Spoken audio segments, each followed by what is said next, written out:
شرور أنفسنا ومن سيئات أعمالنا من يهده الله فلا مضل له ومن يضلل فلا هادي له وأشهد أن لا إله إلا الله وحده لا شريك له وأشهد أن محمدا عبده ورسوله يا أيها الذين آمنوا اتقوا الله حق تقاته ولا تموتن إلا وأنتم مسلمون يا أيها الناس اتقوا ربكم الذي خلقكم من نفس واحدة وخلق منها زوجها وبث منهما رجالا كثيرا ونساء واتقوا الله الذي تساءلون به والأرحام إن الله كان عليكم رقيبا يا أيها الذين آمنوا اتقوا الله وقولوا قولا سديدا يصلح لكم أعمالكم ويغفر لكم ذنوبكم ومن يطع الله ورسوله فقد فاز فوزا عظيما أما بعد فإن أصدق الحديث كتاب الله وخير الهدي هدي محمد صلى الله عليه وآله وسلم وشر الأمور محدثاتها وكل محدثة بدعة وكل بدعة ضلالة وكل ضلالة في النار. Ma'asyiral muslimin, sedang jemaah Jumat rahimakumullah, kita bersyukur kepada Allah Subhanahu wa taala atas semua nikmat-nikmat Allah yang tiada terhingga telah kita rasakan dan sedang kita nikmati. Kemudian salawat dan salam kita haturkan kepada junjungan alam Rasulullah Muhammad bin Abdullah sallallahu alaihi wa alihi wasallam, juga kepada ahlul bait, anggota keluarga beliau, para sahabat radhiyallahu anhum jami'an, dan orang-orang yang datang setelah mereka sampai akhir zaman yang mengikuti petunjuk Rasulullah sallallahu alaihi wa alihi wasallam. Kaum muslimin sedang Jumat rahimakumullah, dua kalimat yang sangat berat untuk kita alami, kecuali orang-orang yang Allah berikan kemudahan, kecuali orang-orang yang betul-betul mengikuti petunjuk Allah, petunjuk Rasulullah sallallahu alaihi wasallam, dan keduanya pasti dihadapi oleh setiap muslim dan mukmin, bahkan dihadapi oleh seluruh manusia, yaitu antara syukur dan sabar. Berangkat dari hadis Rasulullah sallallahu alaihi wasallam dari sahabat Suhaib bin Sinan Ar-Rumi radhiyallahu anhu ardahu, dari Nabi Muhammad sallallahu alaihi wa alihi wasallam, beliau pun bersabda, ajaban li amril mu'min inna amrahu kullahu khair wa laysa dhaka li ahadin illa lil mu'min in asabathu sarra'u syakara fakana khairul lah wa in asabathu dharra'u sabara fakana khairul lah, rawahu Muslim. Nabi kita Muhammad bin Abdullah sallallahu alaihi wasallam bersabda, sungguh menakjubkan perkara seorang mukmin, karena semua perkara yang dihadapi oleh seorang mukmin itu kebaikan, dan kebaikan tersebut tidak akan mungkin diraih kecuali seorang mukmin. Apa dua hal tersebut, kata Rasul, ialah jika dia diberikan oleh Allah nikmat-nikmat dan dia bisa bersyukur terhadap nikmat tersebut, maka itu sungguh baik baginya.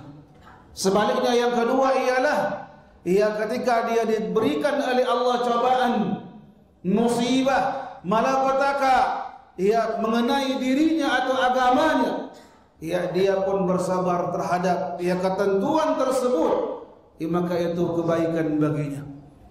Hadis riwayat Imam Muslim.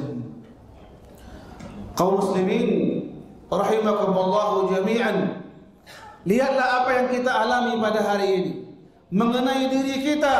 Begitu beratnya kita untuk menunaikan syukur terhadap nikmat Allah Subhanahu wa taala. Bukankah nikmat Allah yang telah dan sedang dan akan kita rasakan insyaallah? Allah berikan pernyataan dalam banyak ayat dalam surah Ibrahim ketika Allah firmankan, wa atakum min kulli ma sa'altumuh wa in ta'uddu ni'matallahi la tuhsuha innal insana la zalumun kafar. Dan Allah Subhanahu wa taala mengucurkan nikmat, memberikan nikmat kepada semua makhluknya tanpa mereka pinta sebelumnya. Makanya kata Allah, wa in ta'uddu ni'matallahi la tuhsuha. Jika kalian wahai manusia ingin menghitung nikmat-nikmat Allah Subhanahu wa taala, mustahil untuk bisa dihitung. Dan sesungguhnya manusia pada dasarnya begitu banyak berbuat zalim dan mengingkari nikmat-nikmat Allah Subhanahu wa taala. Kaum muslimin rahimakumullah. Kemudian kita lihat bagaimana Allah perintahkan kepada keluarga Nabi Allah Daud alaihissalam dan putranya raja sekaligus Nabi Allah sekaligus Rasulullah Sulaiman alaihissalatu wassalam. Allah perintahkan kepada i'malu ala Daud syukra wa qalilum min ibadiyas syakur. Wahai keluarga Daud, Allah berikan kerajaan kepada Nabi Daud dan dia wariskan kepada anaknya Sulaiman alaihi wassalatu wassalam. Allah suruh mereka berdua, Allah suruh keluarga Nabi Allah Daud alaihi salam, i'malu ala Daud syukra. Hendaklah kalian menunaikan syukur kepada Allah Subhanahu wa taala. Wa qalilan, sungguh amat sedikit orang yang pandai bersyukur kepada Allah. Lihatlah syukurnya Nabi Allah wa Rasulullah wa khatamul anbiya wal mursalin Rasulullah Muhammad al-Amin sallallahu alaihi wasallam dalam beribadah kepada Allah, dalam menunaikan syukur kepada Allah Subhanahu wa taala. Lihatlah ummul mukminin Aisyah radhiyallahu anha melihat bagaimana sungguh-sungguhnya Rasulullah sallallahu alaihi wasallam beribadah di malam hari. Ibadah tahajudnya, ibadah doanya, zikir dan baca Qur'annya. Apa kata Ummul Mukminin Aisyah radhiyallahu anha, di penghujung sepertiga malam beliau pun bangun berwudu walaupun kondisi yang sangat dingin atau cuaca yang sangat dingin, dan beliau mampu isbahul wudu'i, beliau mampu menyempurnakan wudunya walaupun air yang sangat dingin, cuaca yang pun dingin. Lalu kemudian beliau berdiri, begitu panjangnya bacaan beliau ketika sholat. Kemudian beliau pun ruku, ya kembali bangun dan sujud. Sujudnya beliau panjang sekali. Karena beliau yang telah bersabda, sedekat-dekatnya hamba kepada Allah ketika hamba tersebut dalam kondisi sujud di hadapan Allah. Lalu bagaimana ketika selesai, saya pun terbangun. Kemudian bertanya kepada beliau, wahai Rasulullah, bukankah engkau seorang Nabi dan Rasul? Allah ampunkan semua kesalahanmu. Dan beliau, engkau adalah Sayyidul Anbiya wal Mursalin. Kenapa begitu sungguh-sungguh beribadah kepada Allah? Bagaimana jawaban sang Rasul? Bagaimana jawaban seorang Nabiyyun wa Rasulun, Khatamul Anbiya wal Mursalin, Rasulullah Muhammad bin Abdullah al-Amin sallallahu alaihi wasallam. Beliau bukan memuji dirinya, beliau bukan menyanjung jabatannya. Beliau mengatakan, afala akunu abdan syakura. Tidakkah saya pantas wahai Aisyah menjadi hamba yang pandai bersyukur kepada Allah Subhanahu wa taala? Kaum muslimin, begitu indah doa yang diajarkan oleh Rasulullah sallallahu alaihi wasallam kepada sahabat Muadz bin Jabal, hendaklah dibaca di dalam salat sebelum salam atau ba'da salat. Apa doa tersebut? Allahumma a'inni ala dzikrika. Ya Allah, bantulah saya agar bisa senantiasa mengingatmu wahai Allah.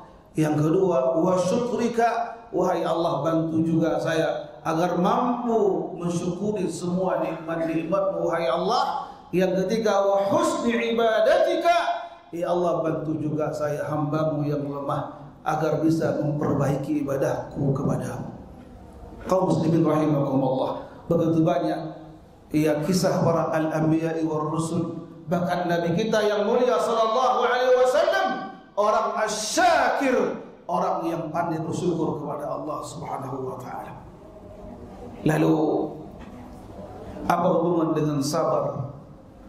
Tentunya dua hal yang kita hadapi ketika mendapatkan nikmat, bersyukurlah terhadap pemberian Allah tersebut. Karena semua yang datang dari Allah, semua yang kita miliki sumbernya dari Allah. Lalu kita bersyukur kepada Sang Pemberi, Allahu al-Mun'im al-Mutafaddil, huwa ar-Razzaqu al-Qawiyyul Matin. Adapun sabar itu ialah lawan daripada syukur tersebut. Betapa tidak ketika Allah menimpakan satu cobaannya, Allah memberikan cobaan kepada para al-anbiya wal rusul. Alangkah beratnya cobaan yang dialami Nabi Ibrahim alaihissalam, meninggalkan istri dan anaknya yang masih merah di sebuah tempat tandus tanpa ada sumber kehidupan. Tapi perintah Allah Subhanahu wa taala dilaksanakan oleh Ibrahim, tinggal di kota Mekah. Lalu kemudian dalam waktu yang singkat setelah Ibrahim alaihissalam mendapatkan anaknya Ismail, sudah bisa berusaha atau masuk usia remaja. Bagaimana besarnya perintah Allah, wahai Ibrahim, sembelih anakmu. Naam, sembelih anakmu. Ibrahim alaihissalam pun menunaikan perintah Allah tersebut. Namun alangkah indahnya buah dari kesabaran, Allah gantikan dengan kambing yang besar. Lihatlah Nabi kita yang mulia sallallahu alaihi wasallam. Bukankah ketika beliau tidur di waktu siangnya dan bangun sebelum zuhur atau sebelum asarnya, dan masuklah mertua beliau Umar ibn Khattab radhiyallahu anhu. Ketika bangun tersebut, apa kata Umar bin Khattab? Sungguh saya lihat berbekas bagian pipi dan bagian bahu beliau, karena apa yang beliau jadikan tempat tidur dari bahan yang kasar. Menangislah Umar bin Khattab radhiyallahu anhu di hadapan sang Rasul dan berkata, ya Rasulullah, maukah engkau kami sediakan kasur yang empuk, tempat yang layak bagimu bagi seorang Rasul? Dan lihatlah para raja dunia pada hari ini, mereka diberikan singgasana yang besar, dipat dan kasur yang super empuk, kehidupan yang nyaman, nikmat yang tiada putusnya. Beliau mengatakan, mali walid dunya. Naam, mali walid dunya. Apa hubungan aku dengan dunia ini, wahai Umar? Cukuplah bagi mereka para raja, para penguasa dunia pada hari itu memiliki dunia ini, dan kita nanti insya Allah akan diberikan Allah kenikmatan surga yang tiada putus. Sabar beliau ketika beliau berperang sampai luka pelipisnya, berdarah bagian keningnya, bahkan bagian gigi depan patah, dalam rangka berjihad kepada Allah Subhanahu wa taala.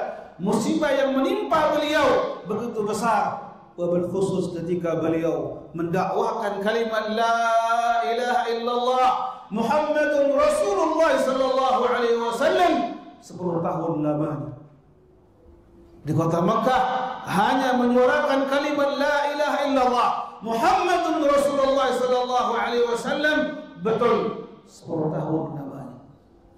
Lihat reaksi orang-orang Quraisy Makkah yang sebelumnya beliau menyuarakan kalimat la ilaha illallah. Sepakat semua orang-orang Quraisy Mekah, yang besar, yang kecil, bangsawan dan non bangsawan, memberikan gelar kepada sang Rasul, gelar yang terbaik, belum pernah disandang oleh kakeknya Abdul Muttalib, dan belum pernah dipakai oleh pamannya Abu Talib. Tapi gelar Al-Amin, orang yang sangat terpercaya, hanya diberikan kepada Muhammad bin Abdullah Rasulullah sallallahu alaihi wasallam. Di mana letak sabarnya Rasulullah? Mari kita lihat sejarah sejenak. Bukankah tatkala beliau terang-terangan berdakwah pada tahun yang keempat kenabian dan kerasulan, ketika beliau disuruh oleh Allah agar mendakwakan dengan terang-terangan Dan ketika Allah firmankan dalam firman-Nya surah Asy-Syu'ara, wa anzir 'ashiratakal aqrabin, wahai sang Rasul, keluar, sampaikan, berikan peringatan kepada kerabatmu yang terdekat.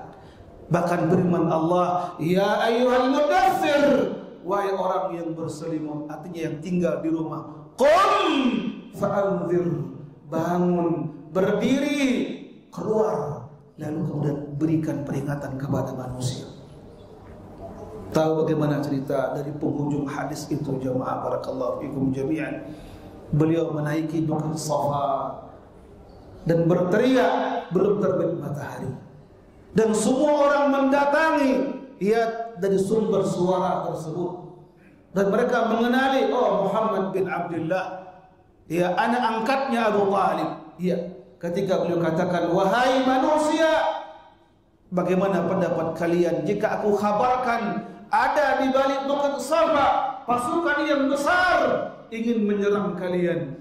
Semua menjawab, benar engkau wahai Muhammad, ma jarrabna bika kadhiba, belum pernah kami mendapatkan engkau berdusta wahai Muhammad. Kata beliau, wahai orang-orang Quraisy Mekah, sesungguhnya aku dilantik oleh Allah menjadi seorang nabi dan rasul, lalu ikutilah apa yang aku sampaikan. Lihat jemaah, orang yang pertama masuk atau maju ke depan beliau dan mengungkapkan perkataan yang tidak layak. Paman sendiri Abu Lahab mengatakan, tabban laka ya Muhammad, alihadza jama'tana, celakalah engkau wahai Muhammad, binasalah engkau wahai Muhammad, sampai hati engkau mengumpulkan kami. Hanya satu kalimat engkau mengatakan, aku seorang rasul dari Allah Subhanahu wa taala. Mulailah dakwah terang-terangan jemaah. Reaksi orang-orang Quraisy Mekah, apalagi para pembesarnya, mereka sampai hati menggelari sang Rasul dengan kalimat kadzabun, pendusta besar. Kemarin sore masih mereka mengatakan Muhammad al-Amin, orang yang sangat terpercaya. Lalu kalimat la ilaha illallah didakwakan, diserukan kalimat Muhammadun Rasulullah, berbalik. Lalu bagaimana sabarnya sang Rasul, dan di akhir kehidupan beliau sallallahu alaihi wasallam di kota Madinah selama 10 tahun, bagaimana beliau bersabar. Beliau berperang 18 kali dalam jarak yang dekat dan yang jauh. Bahkan di akhir dalam peperangan ya Khaybar, beliau pun diracuni oleh seorang wanita Yahudiyah. Dan pada akhirnya pun beliau bersabar. Tatkala beliau merasakan sakitnya, dan sakitnya beliau hendak meninggal dunia, di'fain, 2 kali atau double yang dirasakan oleh manusia biasa. Dan sakitnya beliau panas yang luar biasa, sampai beliau pingsan sampai 5 kali. Ayuhal muslimin, marilah kita memohon kepada Allah Subhanahu wa taala agar kita menjadi hamba-hamba Allah yang asy-syakirin, pandai bersyukur kepada Allah dengan mengerjakan semua ketaatan, dan kita fungsikan nikmat tersebut dalam rangka taat kepada Allah. Dan kemudian kita mohon kepada Allah agar betul-betul menjadi hamba-hamba yang as-sabirin, hamba yang bersabar terhadap semua cobaan dan takdir Allah yang tidak baik. Semoga Allah kabulkan permintaan kita. Aqulu qawli hadza fastaghfirullah li wa lakum innahu huwal ghafurur rahim.